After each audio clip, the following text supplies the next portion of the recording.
you don't want to be like everyone else, broke, stressed and stuck in a never-ending cycle, you need to focus on one thing: making your first $10,000. When I was 18, I had no money and no qualifications, but I did have big ambitions. Instead of worrying about making millions, I set myself the smaller, more achievable goal of making 10K. Now, as a self-made millionaire, I can tell you that first $10,000 was the hardest to make, but once I hit it, everything changed. It wasn't just about the money, it was about proving to myself that making money is a skill and not luck. Once I figured out how to make 10K once, I knew I could do it again and again and eventually scale it into real wealth. So if I had to start from zero and make that first $10,000 all over again, this is exactly how I do it in 3 steps. Most people make this way harder than it needs to be. They jump into crypto because their friend made money from it, or they try day trading because some guru promised it would make them rich. The problem is, both these methods need huge upfront cash reserves and crazy luck. These aren't side hustles, and they should never be seen as your main source of income. Instead, think of them as tools to multiply your money. When you're just starting out, you need something that requires a small amount of money to begin with and constantly puts cash in your pocket every day. When you strip away all the noise, there are only really 4 options. I've tried all of these, and take it from me, this choice is crucial because some options offer higher scalability while others are more limited. In the same way, some generate quick cash while others take more time to make money. Option 1 is selling in-person services. Look, you've probably heard of these before, but I'm talking personal training, delivery driving, dog walking, nail designing, barbering, videography, and so many more. Although these services sound so common and basic, they're actually one of the fastest ways to make money. So don't overlook them, as they give you a way to get paid immediately. It's also pretty cheap to get started. All you need is some skills and maybe a few tools, which means you can get up and running very quickly. If you choose to do this, then please don't mess around trying to build a website, run ads, or make a logo. Just get out there, find some customers in your local area, deliver the service, and get paid. I even did this when I was in my teens. I used to walk around rich neighbourhoods and offer to wash people's cars. I'd look out for tidy gardens but dirty vehicles. Now, this might sound strange, however, I was betting if they were obsessed over keeping their garden tidy, they'd also want a nice shiny car on their driveway to impress their neighbours. Because these kinds of services are limited by your local area, it meant my demand was pretty up and down. Some months were busy and others I struggled to make anything. When I was busy, I was only able to work with one person at a time, which capped how much I could make in a day. So in-person services are great to get started with, but you can quickly feel like they're limiting your potential. That brings me on to option 2, which is local products. This is selling things like home-baked goods, handmade items, artwork, fresh produce, and much more. This can be a great way to make money, but it's not something that happens overnight.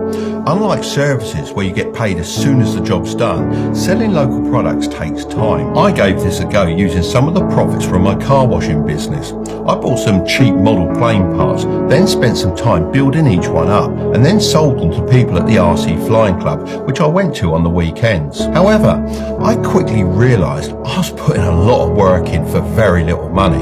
This was hard for me to come to terms with because I really enjoyed building them. Most of my earnings were being eaten up by the cost of materials, and on top of that, my customer base was very limited as there weren't enough people willing to pay what I needed to make it worth my time. So selling local products can be fun, and it's definitely worth it if you want to make some money from something you love. Option 3 is global products. This includes starting a clothing brand, drop shipping, sneaker reselling, print on demand, and so much more. Unlike in-person services or local products, going global means you have access to a much larger customer base, which gives you more opportunities to make money.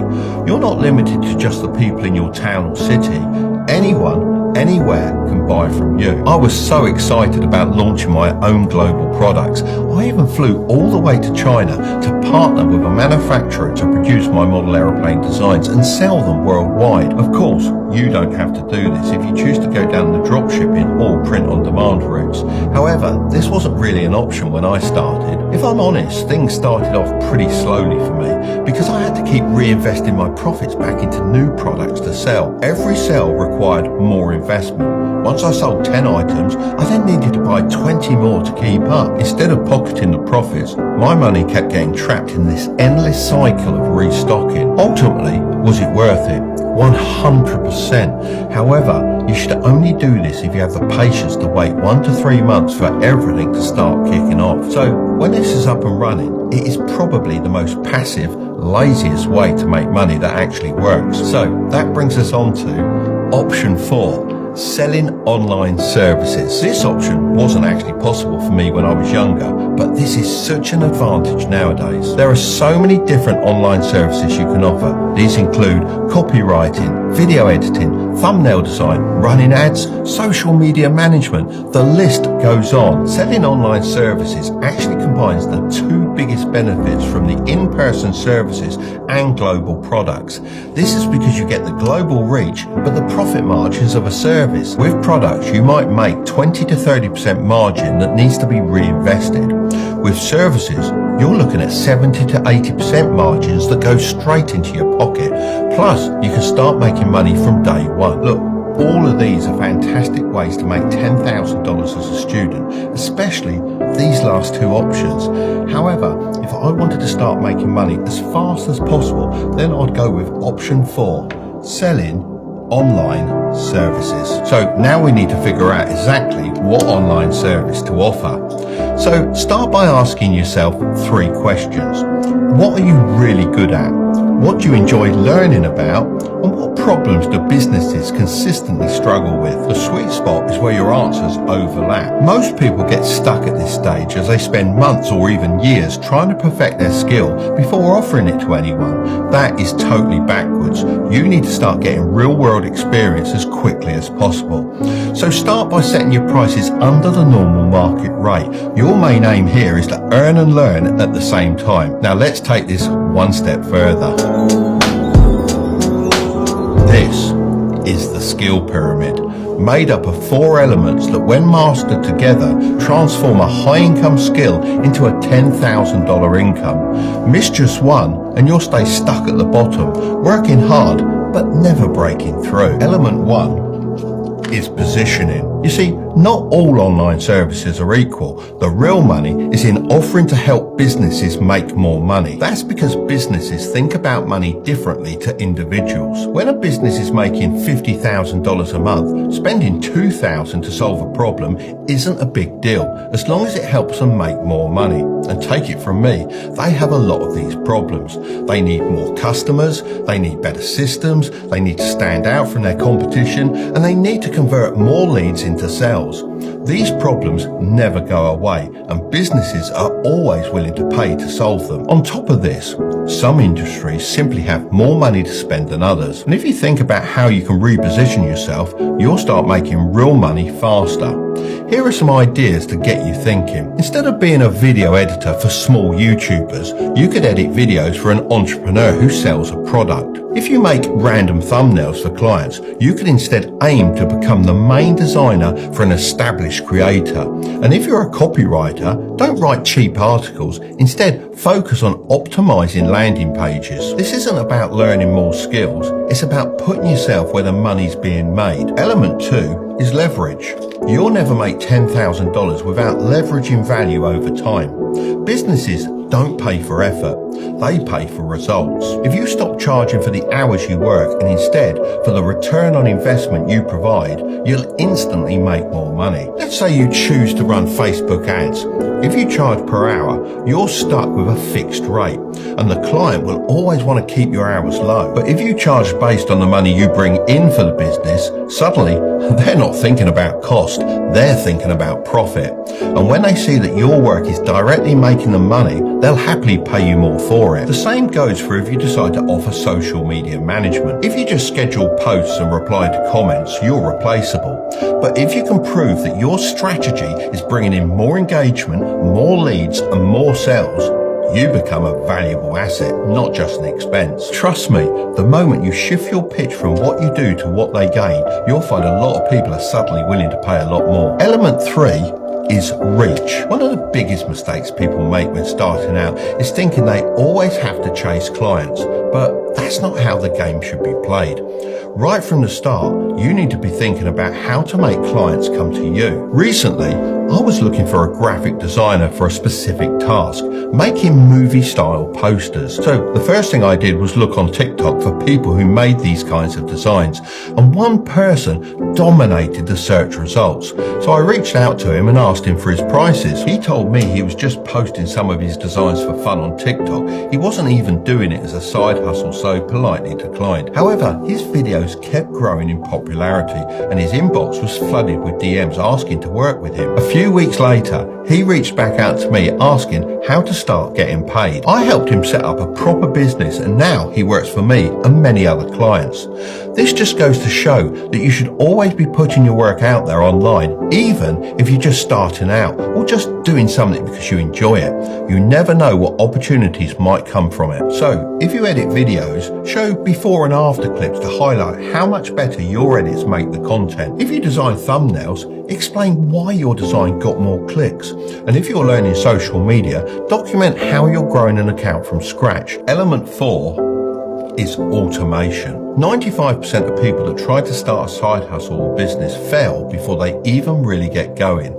Here's why. After working with countless copywriters, thumbnail designers, web developers and video editors, I can tell you that 95% of them promise to deliver on time, then completely miss their deadlines. The thing that will make you stand out the most isn't talent or charisma, it's reliability. And overlooking this is the biggest mistake young people make when starting out. The people I've ended up paying thousands to aren't always the best at what they do, but they're the most organized. They never miss deadlines, they always communicate clearly, and they make working with them effortless.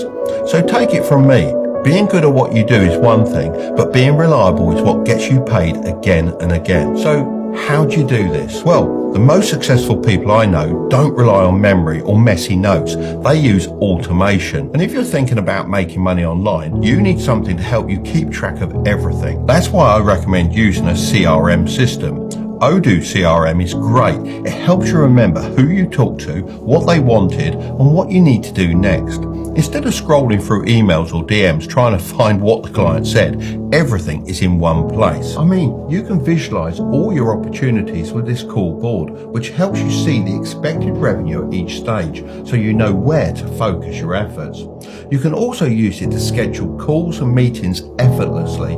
Plus, with your emails, notes and files all in one place, staying organized is very easy. You can use it to easily track your clients and projects so you never miss a deadline. You can set reminders to follow up with people so you always look professional. At the end of the day, clients don't just want someone skilled, they want someone they can count on. As I was planning on talking about them anyway, I reached out to Odoo to see if they wanted to sponsor this portion of the video, and they agreed. They also offer your first application completely free with unlimited support and hosting, so if that interests you, I'll drop a link in the description. I don't care how much money you make, until you see at least $1 million in your bank, you shouldn't be wasting it. The supercars, the designer clothes, the nights out, none of it matters unless you can turn your income into long-term wealth. The rich see their income as something to spend, whereas the wealthy use it to make more money. So how do you do this? Well, you need to start investing. In front of me, I've got a risk scale, and I'm going to walk you through the 4 key areas where I put my money, starting from the safest investments all the way up to the highest risk plays. Remember, I'm not a financial advisor. I'm just sharing what's worked for me over the years. Let's kick this off with my high interest savings account. They call it a high interest savings account, but honestly, at 3%, I have no idea how they get away with that name. Now, sure, you can find better rates if you're willing to lock your money away for a set period or agree to strict deposit limits each month. But I don't want my savings held hostage.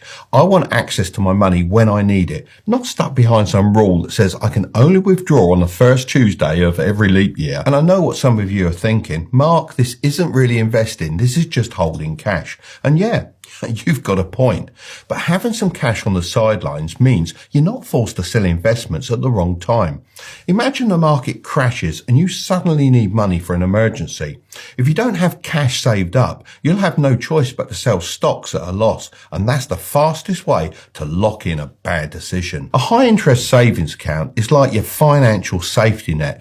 It's not about making big returns, it's about having a buffer so that when life throws unexpected expenses at you, you're covered without wrecking your long-term investments. Investment 2 is index funds. Have you ever heard the saying, it only takes the price of a coffee a day to become a millionaire? Well, that's down to index funds and ETFs. I've made a lot of money from simple long-term index fund investing, and as an added benefit, it's extremely low maintenance. There are tons of different index funds and ETFs, but the most popular buzzword, of course, is the S&P 500, which is 503 of the top publicly traded companies in America, all packed into one easy investment. Even though this is the biggest index fund in my portfolio by percentage, I do also invest into a total stock market fund. The best I found for US investors is VTSAX, and for the UK people is the VWRL ETF. Additionally, I think it's important to have some money invested in an emerging market index fund. The best I found in the USA is the VWO,